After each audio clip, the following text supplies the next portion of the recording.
We're going to start the session on building a digital hub in Lebanon. Our panelists are on the stage, and Tariq, if you can take the lead. Okay. So good afternoon. Our session today is on building a digital hub in Lebanon.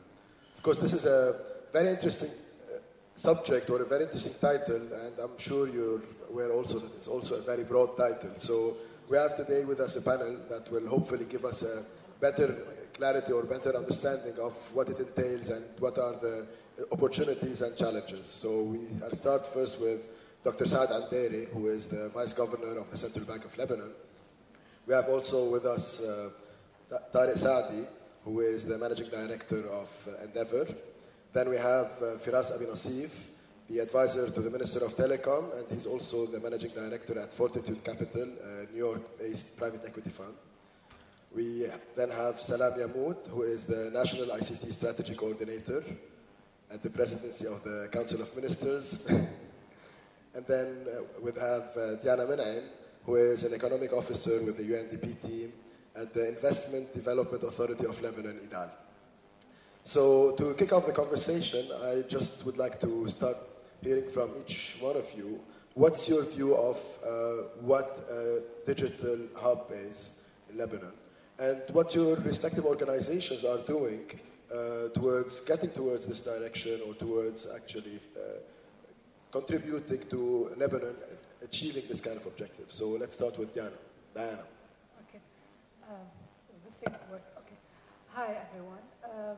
I think for me, and well, as we see it in IDAL, creating a digital hub in Lebanon is sort of creating this knowledge and innovation-based ecosystem where local companies can grow and expand into the region, and where also international companies and regional companies can come here and be established here in order to serve the region.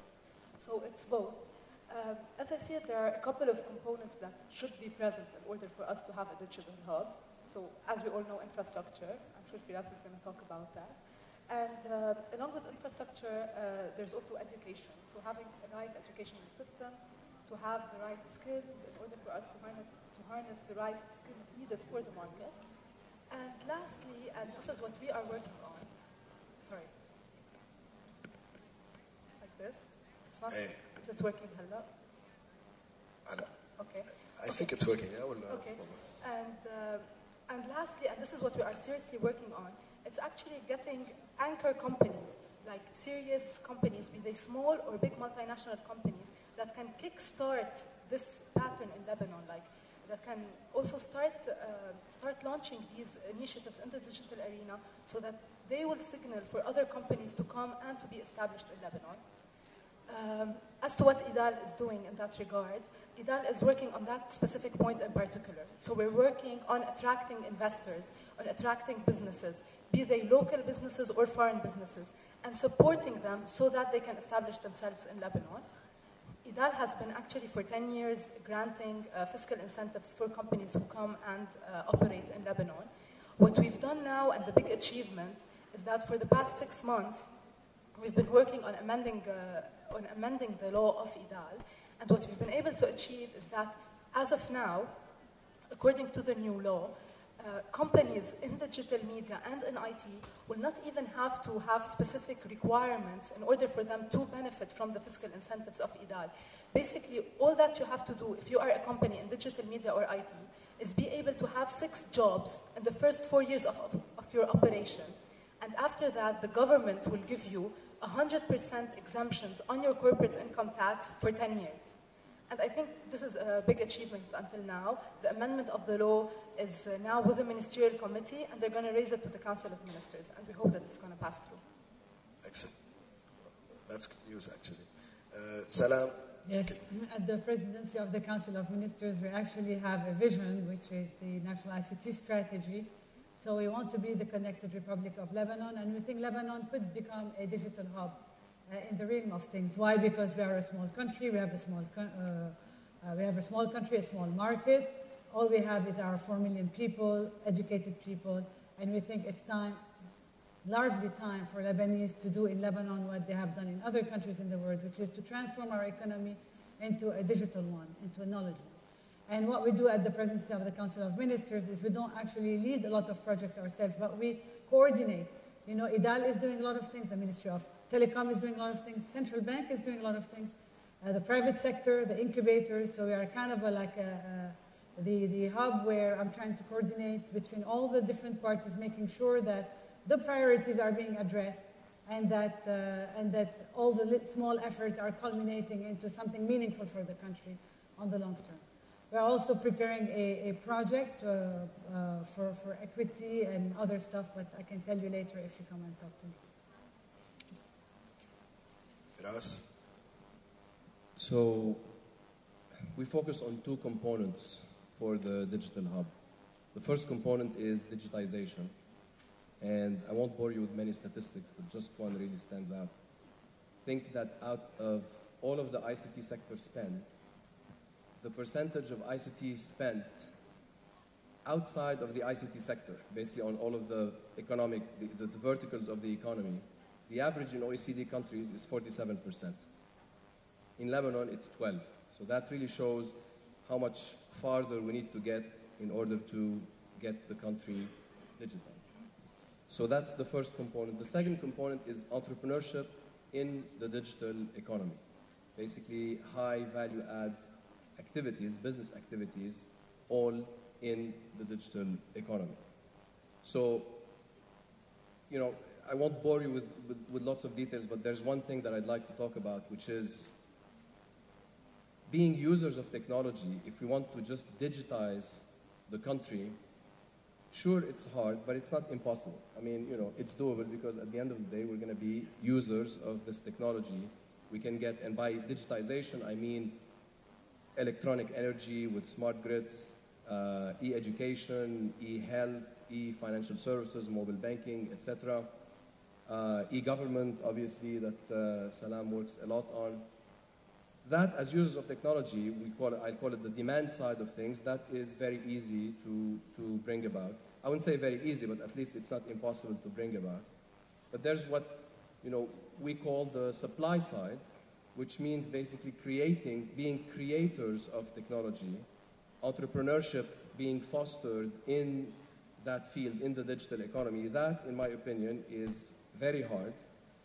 We shouldn't obviously give up on it, and I know it's Friday afternoon, but allow me to just maybe spend 30 seconds to talk about what I believe is really broken in the economic model of this country, which really affects that supply side that I'm talking about. I think we suffer from something called, that, you know, economic studies call it Dutch disease. It usually affects countries that have lots of natural resources. In the case of Lebanon, it affects us because of the inflow of money that keeps on coming from the, you know, from outside, from the Gulf, and from remittances of Lebanese people living abroad. And think of the economy as two sectors, the tradable goods sector and the non-tradable goods sector. So we are a small country. In the tradable goods sector, we are price takers, we're not price makers, so nothing changes in it because of this inflow of money. In the tradable goods sector, what happens is that all of these basic services that are needed for the economy that is traded becomes so much more expensive, like real estate. I mean, real estate prices in Lebanon are now insane for any company that would like to start a business, for entrepreneurs who would like to use basic services. These have become so expensive that it made this sector of the economy extremely, extremely uncompetitive. And I think the way forward from that, I mean, we definitely need to overhaul this completely. And there are two things. There's a national digitization agenda that we need to work extremely hard on. So that basically, as I said earlier, to, you know, get everything related to you know, e-government, etc. done. But there's also the major prerequisite, which is the infrastructure. And in short, what the Ministry of Telecom has been working on has been, you know, supplying these basic needs that are needed for the private sector to strive on its own, mostly the upgrade of the broadband, fixed broadband in the country, which is on the right track, not complete yet. Obviously, we need a few more years to have fiber to enable that infrastructure to be conducive for the private sector to do its job properly. Then we have the mobile infrastructure as well that needs to be fostered. We have a tablets initiative that provides a tablet, for instance, for every student, which should be part of the digitization agenda. There's the telecom sector reform, which we think is what we believe is the vision for the telecom sector, to be conducive also to private sector investments and the elimination of monopolies, be it private or public sector monopolies. And last, without taking much longer, we're working on a project with the World Bank that will start by initiating hackathons across the country to really kickstart entrepreneurship in the country. It will start by initiating hackathons that will develop into a co-creation platform between the industry and universities, so that we're commercializing, productizing all of this research that's happening in universities. And finally, and that's all in the mobile application space, by the way, and then finally, it will lead to a mobile software application development center of excellence that will be located physically somewhere in the country. So hopefully this whole track, which is perhaps a 3 years project, will at least give a good incentive, a good kickstart for entrepreneurship. But I'd like to emphasize that at the end of the day, the public sector is there to provide the basic needs to enable the private sector to do its job. And it's really the private sector that will get us to this next level that we're seeking. So, Tariq, from a different side of this, how do you view it?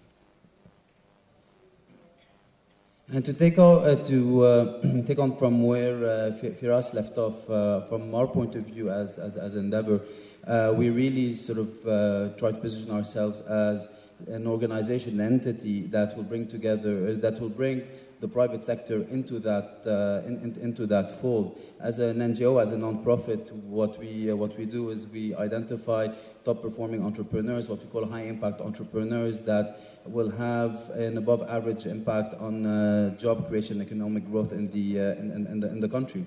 The reason we do that, of course, is for job creation and for economic growth, but we also, and more importantly for this discussion, we do that so that we can help create, identify, and broadcast role models, success stories for future generations of entrepreneurs to look at, to get inspired by. Because, I mean, as much as we wholeheartedly sort of agree with the views that were presented by my fellow panelists, the side laws are very important, regulations, fiscal rules are very important, the infrastructure, the technology, it's important for it all to be there, but we focus on the human side of it. We focus on what we view as being sort of the main barriers to entrepreneurs in emerging markets, and those are summarized in a few points, mainly lack of role models, lack of coherent peer networks / lack of trust, and lack of access to experts. And this is what we as an organization bring, and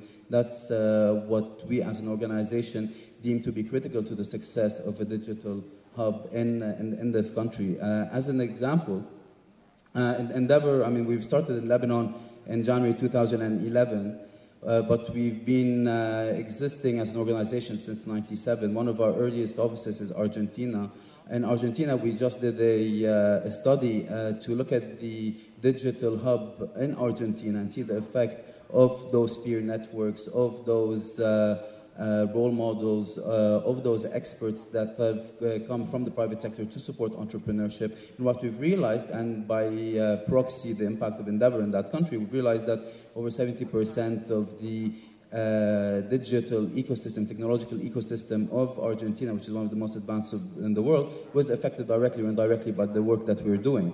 And that doesn't talk about how great Endeavor is, but really talks about the importance of having that peer network, that partnership between the different stakeholders in the economy. So for us, what our role is and what we're doing to try to promote that is we bring in experts and role models from abroad to meet with the entrepreneurs in Lebanon, sharing ideas, sharing best practices, sharing solutions to common problems that they've all faced, as well as access to smart capital, venture capitalists, to work with the venture capitalists that we currently have in the country, so to as well to promote their work and to share with them best practices. In terms of what a digital hub for us looks for, we summarize is an organization, a community that is very much driven from a grassroots, from a bottoms-up approach, where our role as stakeholders is really to coordinate and to support as opposed to impose what that should be. So our role is really to serve the community, to serve the young business owners, the young business leaders of tomorrow, to create the hub that they want, which ultimately, as any cluster, would be based on the competitive advantages that we have as a country, and that's what we'd like to bubble up on the surface as part of our efforts.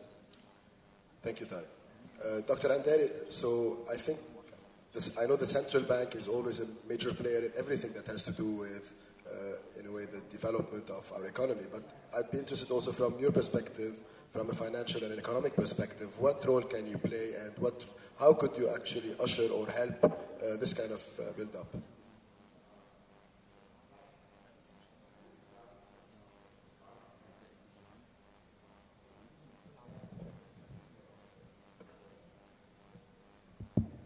Yeah, I want to draw a comparison between the use of the alphabet, which was created by our forefathers, to promote communication between cultures and economies. We're talking about 2,000-3,000 years ago. And the e-world, which is charging communication today between cultures and economies, and specifically what I have seen over the past 2 years, I have seen young people who come from the region, not only Lebanon, who are interacting, are working together, who have brought down borders and boundaries, and they are creating a brave new world. It's a new world for me. I'm totally ignorant of digitization, but I'm excited about its prospects. And I want to thank ArabNet for really launching this initiative over the past 2 or 3 years. What they are doing is eye-opener to people who still hail from the age of the alphabet. About the central bank and what we are doing. We have created a website. I hope that the youth that are with us today will check it out. It's Entrepreneurs Lebanon, that is intended to bring the ecosystem and players in this market together. But there are 1 or 2 constraints that remain, and we're trying to tackle. Today, we heard the World Bank, today, exactly this morning, they launched a report which was entitled Using Lebanon's Large Capital Inflows to Foster Sustainable Long-Term Growth. It states highly productive industries and innovative activities do not seem to benefit from financial flows. Bottlenecks and structural dysfunctions are acting as key impediments to broad-based endogenous growth and are contributing to keeping investment in productive capacity at low levels. So there are 2 things which we can do to change this environment. The World Bank cites 1, namely, we need to work on fortifying intellectual property rights and legislation for patent protection and to promote and unlock innovation.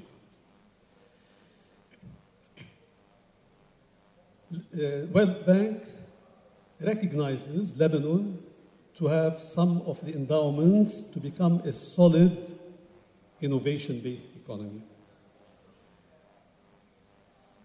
We are, hopefully, through our initiatives, trying to move the economy into an innovative era.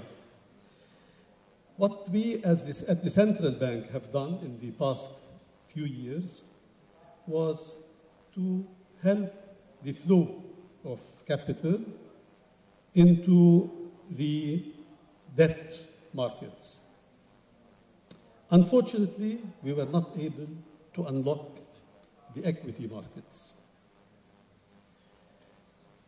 What we are now trying to do, and Salam is also on board helping us to effectively, we are trying to think in an innovative way to convert debt into equity. We have one project which we're working on, which hopefully will help us convert debt, long-term debt, into equity participation in small and medium enterprises. We are also licensing investment banks. We have recently licensed 2 investment banks. And what is interesting about these licenses was that we licensed them on the strength of their application, which effectively showed us that they intend to help us do just that, to unlock equity markets. And lastly, we have a new law, the Financial Markets Authority Law, that was released end of last year. This authority is being organized now. The cabinet is going to nominate authority members, and I hope that this authority will help us move into the era of shifting from money into capital markets to help us with all these projects.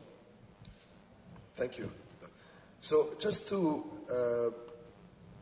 in a way, just look at it from a different perspective, because I think when we look at the digital hub term, we end up sometimes, okay, what I've heard here is the general approach of the how and probably the what. So there are incentives, there are initiatives, and so on. But sometimes also the focus is an important aspect. So the who, the where. So who are we actually going to talk to or attract, or what kind of products are we, or product services are we going to also work on, and where, which markets are we going to attract? So I'd be first interested to maybe I'll start directing at Firas, Salam, and Diana on the issue of, so in a general view, what are you mostly interested in, or maybe all of them? Building a digital hub for digital products, digital services, mix, some sort of variant, innovation in digital. Which ones are the top priority? Go ahead. So I think globally there has been a shift in the sources of value add in technology in general.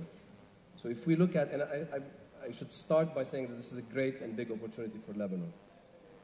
In the past century, but the decade before, the turn of the century, it was all about infrastructure, communications equipment, big hardware, big software, and some semiconductors.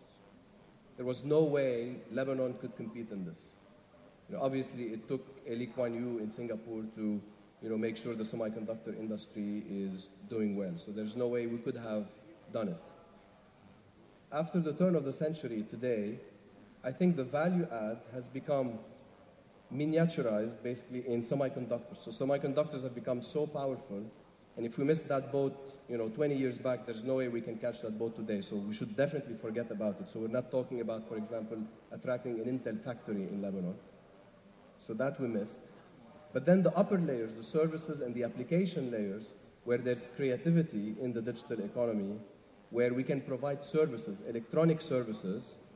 This actually, and by the way, the previous model is a very high capital expenditure model that also, not only because of technical know-how, because of lack of capital markets, funding, etc., we could have competed in it. Now there's a real chance to compete in this low capital expenditure services and application layer that foster or that requires creativity. So I think we shouldn't really be looking for attracting, the next Intel factory.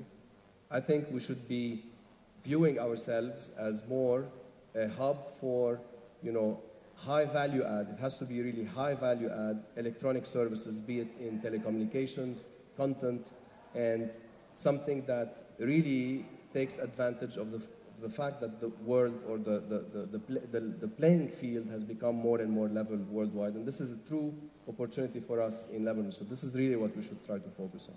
Okay. Salam, yeah. Yes, definitely high value added jobs. We're looking for high value added jobs. But it is a bit more difficult because from a government perspective, all industries, all our children, we have no right in a way to help some industries more than others.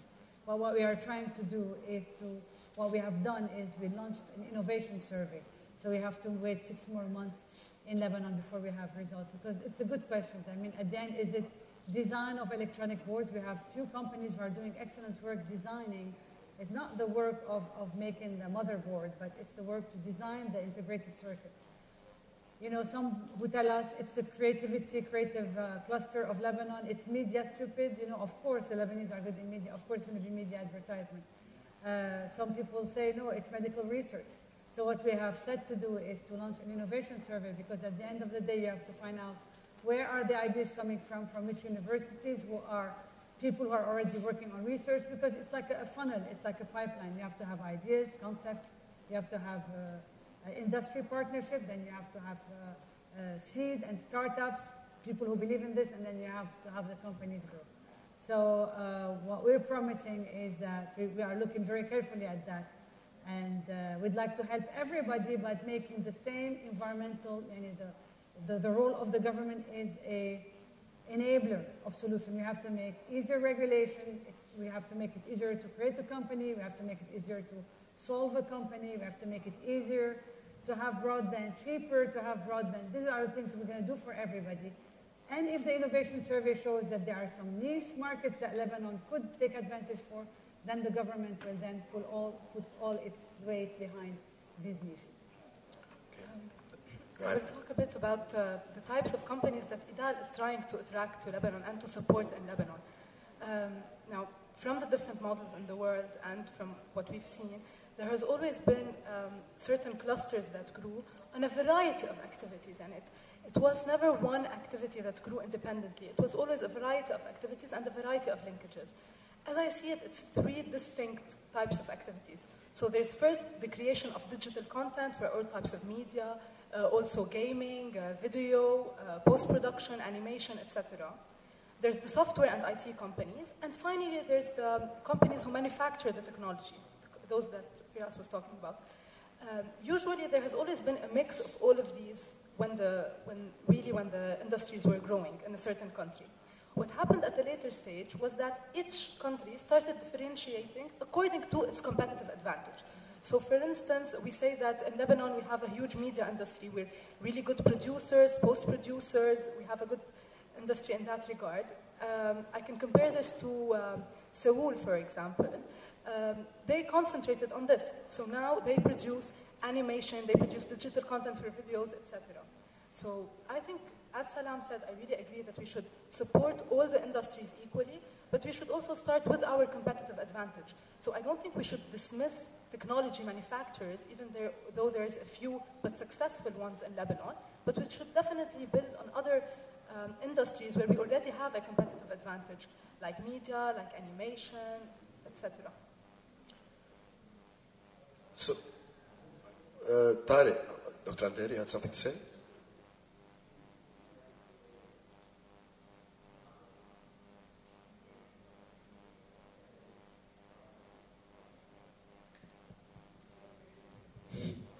let me add one other major constraint, which is research and development. But before I do that, let me go back to the point I made about patency law and intellectual property laws in Lebanon.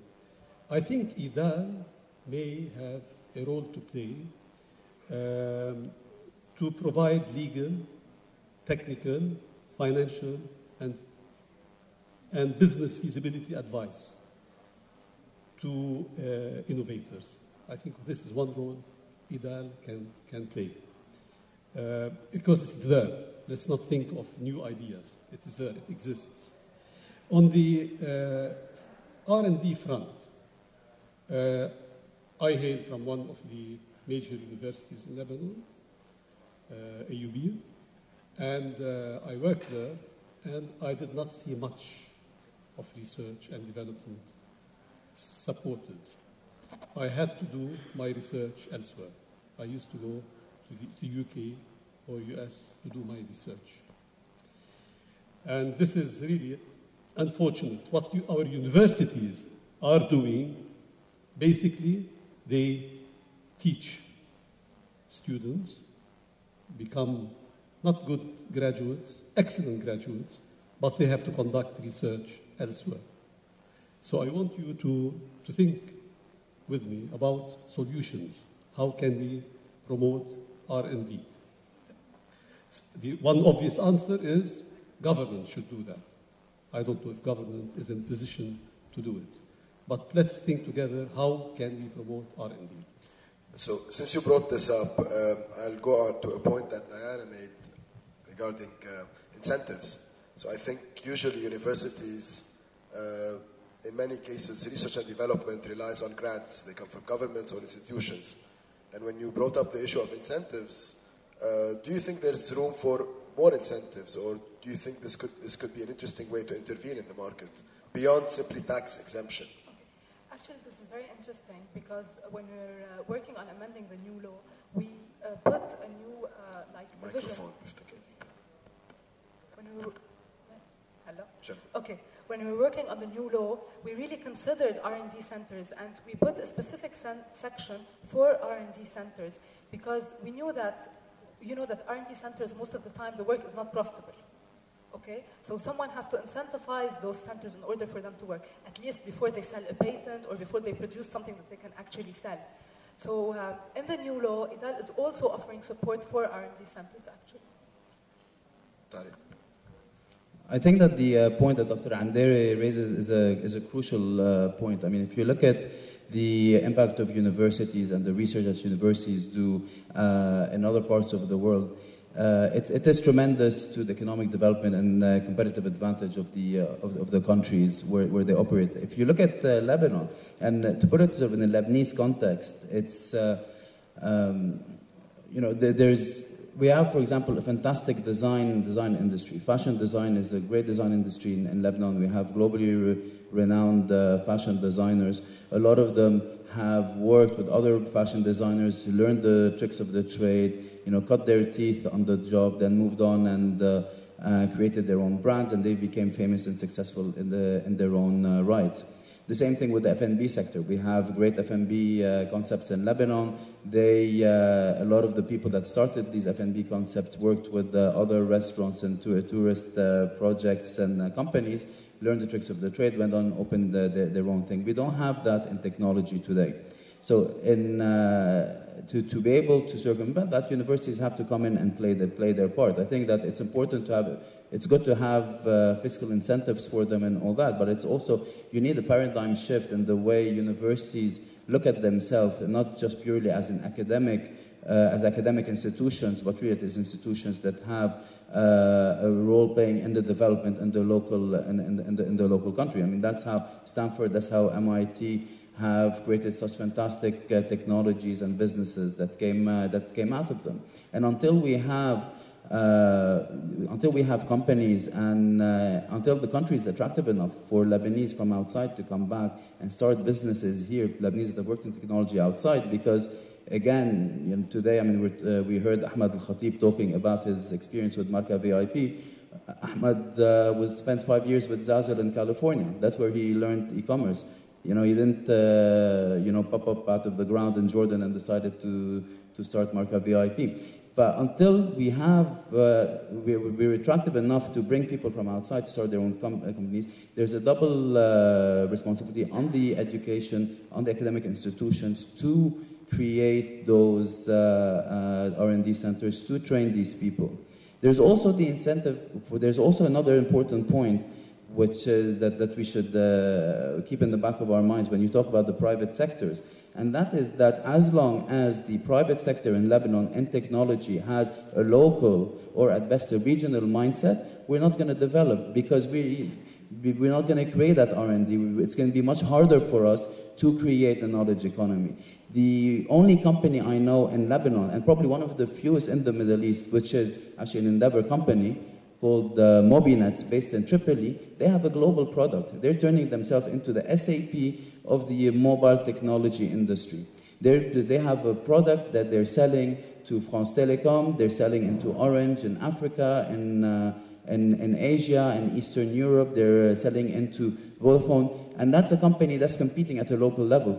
For them to maintain a competitive advantage, they need to have that R&D. And until we move away from sort of that regional sort of obsession and we start looking at ourselves as part of a globalized economy, it's going to be difficult to get these companies to do their R&D. Once they recognize the strategic imperative for them to survive and remain competitive, then I think they have tremendous incentives to invest in R&D, to compete with the global players, and that's going to be a very big part of developing a digital hub in the country.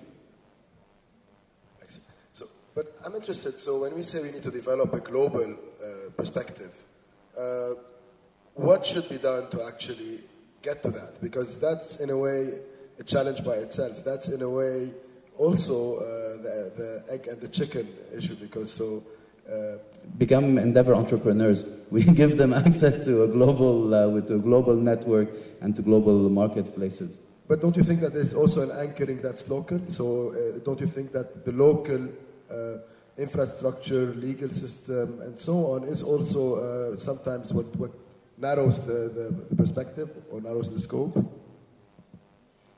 I think it does, definitely, but once you have... if you look at the example of Mobinet, he's based in Tripoli, came back, again, someone who was trained outside, came back to Lebanon, set up his business in Tripoli, today has 80 employees, 4 R&D guys, he has opened an office in Morocco, opened an office in France. He's overcome all the challenges faced by the country, all the challenges that he faces from the infrastructure, from the legal infrastructure, etc.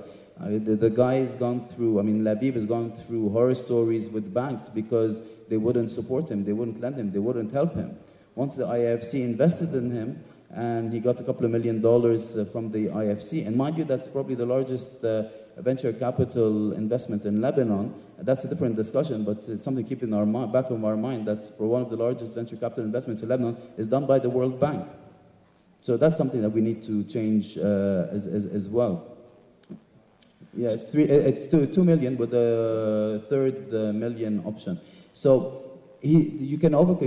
companies can overcome those challenges, but they're tough. And until until it's not easier for them to overcome those challenges, and we don't facilitate that for them, few of them will survive, and we'll be missing out on great companies and talents that could become global players and very successful players coming out of Lebanon, helping us create that digital hub.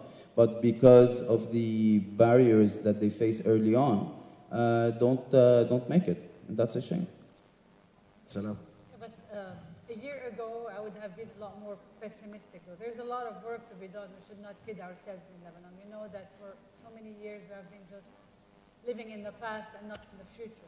But I really think that I see really the light. First, we have a lot of advantages. The first thing is that the Lebanese people themselves are very dynamic, like without help from the government or anything. The ecosystem has organized itself through the Entrepreneurs Lebanon website. They're all there, but Entrepreneurs Lebanon just put them together. But there's NGOs and people for incubating, for funding, for mentorship, for networking, etc., etc. So, and this is, we see this the opposite from what happened in other countries. The second thing is I see it like there's a lot of interest, you know. Here on the panel we have the Central Bank, the Ministry of Telecom, IDAL, myself, the Council of Ministers. So 4 entities already are very much aware. They are at the edge of what needs to be done. At the presence of the Council of Ministers, we're working on the enabling environment, the laws, the code of commerce. We know there's a lot of work to do, but never, never have I seen so much energy in Lebanon so that there is a true will to make things happen. So now, you know, we have to really help and coordinate with each other so we can make that little push, because I guess the Lebanese deserve that, don't they?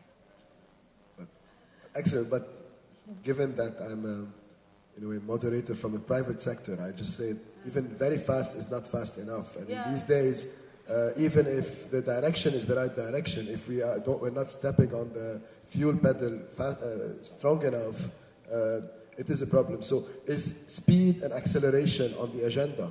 And if it is, how? And telecom, because I know I talked a lot, but one more thing is everybody has, we should not be passive also as citizens, because what is happening in Lebanon is that the private sector is becoming smaller and taking the back seat. This should not happen. And this is not the government that's going to advocate for private sector. Private sector should advocate for private sector. Civil society should advocate for private sector. We need to have more, we were so more liberal in the 1960s than we are today. So also this is a part to play from everybody. Should assume the responsibility and, you know, ask for liberalization, ask for a role for the private sector, be responsive, be competitive, and then, you know, also there's a dialogue. Sorry. Can I add something before Firas talks? I just wanted to say, okay, there are many things that we should do, and it's also about speed, but I think it's also about 1 or 2 key changes that have to be done in order for us to kickstart this.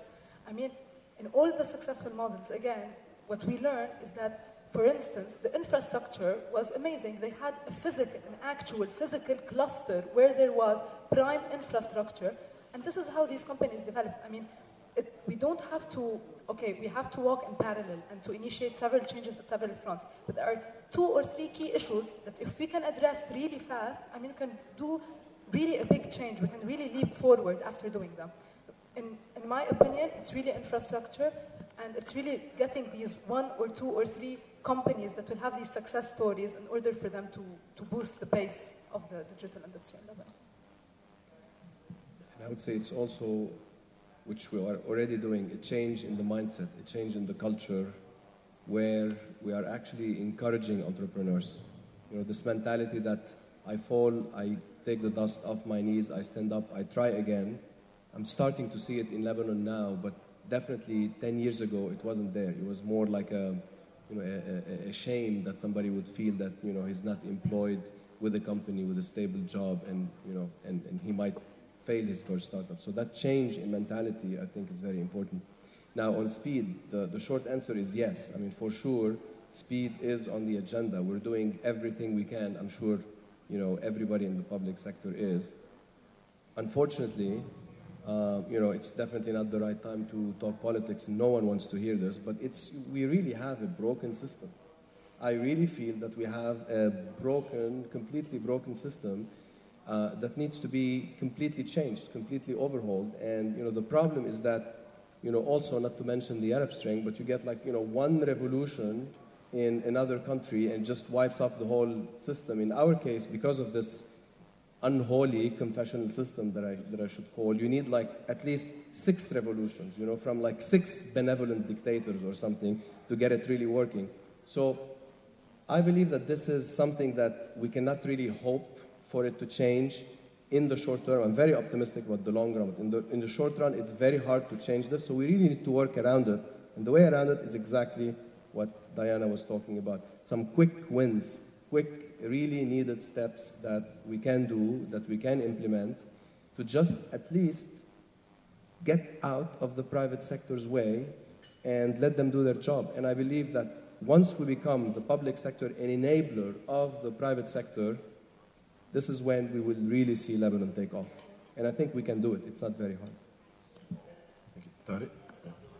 Just to add one more thing, talking about how quick and how fast, just to sort of to contextualize it.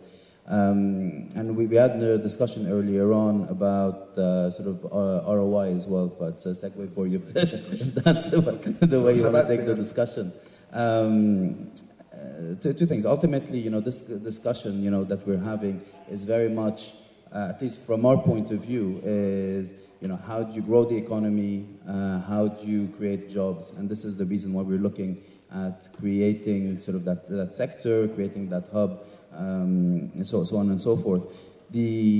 From our work, from the analysis we've done as Endeavor, to have an impact on the economy, to grow the economy by 1% in Lebanon, we would have to create 12,000 new companies today. So there's micro and small companies. So to be able to impact GDP by 1%, or by 1%, or take 99 medium-sized companies today and may turn them into large companies. And that's very much why we focus on businesses that already exist, that have a track record, because there's a lot of people that are working very hard at helping create these companies. Among them are my co-panelists. So we focus sort of at the later stage where we can help the 99 become larger and bigger companies. But those are benchmarks to keep in the back of our minds, that there is a tangible goal. We're not we're not working in an abyss, and as fast as we can get at those targets, at those numbers, the faster it's going to be. And as Diana was saying, it's really about having those role models, having those examples, those success stories, to galvanize everyone together, because ultimately that's, as Salam was saying, is what's going to really bring together the private sector behind all of this and really make a difference, because neither the government, with all the work that Firas, Dr. Anderi, the central bank, and everyone else is doing, or ourselves, we can't really make a difference if the private sector isn't engaged, if the private citizens aren't engaged, and they drive that agenda for themselves as well. So to go to Dr. Anderi, and if we want to talk a bit about Entrepreneur Lebanon, because in a way, one way to also promote and show success stories and show how healthy the ecosystem is, project like Entrepreneur Lebanon is a key project. So what's your view or vision for Entrepreneur Lebanon, or where do you see it going, and how much of a critical role can it play, or should it play in your view? We're not supposed to be doing Entrepreneurs Lebanon as regulators, but we're just doing it. We're moving, we're trying to move and unlock the system. It's really beyond our mandate to do this, but we're doing it. But what I saw, one of the interesting tweets is that one of the gentlemen here was suggesting that we need to move women out of kitchen and into entrepreneurship. And I think this is very right, especially in Lebanon. If you look at women in entrepreneurship, well, you see one or two success stories, but I'd like to see more ladies like Salam and her colleague here venturing into this arena. I'm a banker by profession. I do not recall, during my long history of banking, seeing one or probably two entrepreneurs coming up to me asking about loans. Really, it's really, in Lebanon, one of the more advanced countries educationally, and you don't see women in business. We have to do something about it. So this is another constraint which has to be added to the three previous ones. Okay. Go ahead. I was going to make a joke, though, or we can all go work for Idal. Yeah. So to go back, Salam, if I want to direct a question at you, which is the coordination role. And so how well coordinated are the efforts currently? Do you think they should be fully coordinated, or should there be some level of freedom or flexibility among various players? No, there should be a level of flexibility, but we are not well coordinated. what we are trying to do is we have a national strategy. We try to put a high-level policy because ICT cuts, we heard about it. It cuts across many ministries. Through the CNRS and the Research and Development to the Ministry of Economy for Intellectual Property and SMEs Development, Ministry of Telecom for Broadband, OMSAR for e-government, education, because we cannot do everything if we don't change the curriculum, and So ICT cuts across several ministries, and a strategy has to be really coordinated. An IDAL for investment, and I can go on and on.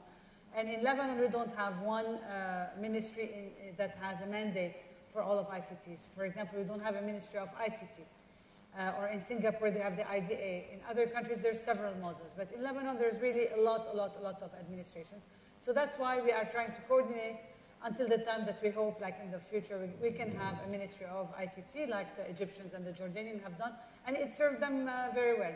It is an important thing. It is as in the past we cared about Ministry of Agriculture, we should care now about the kinds of industry that will take us to the 21st century.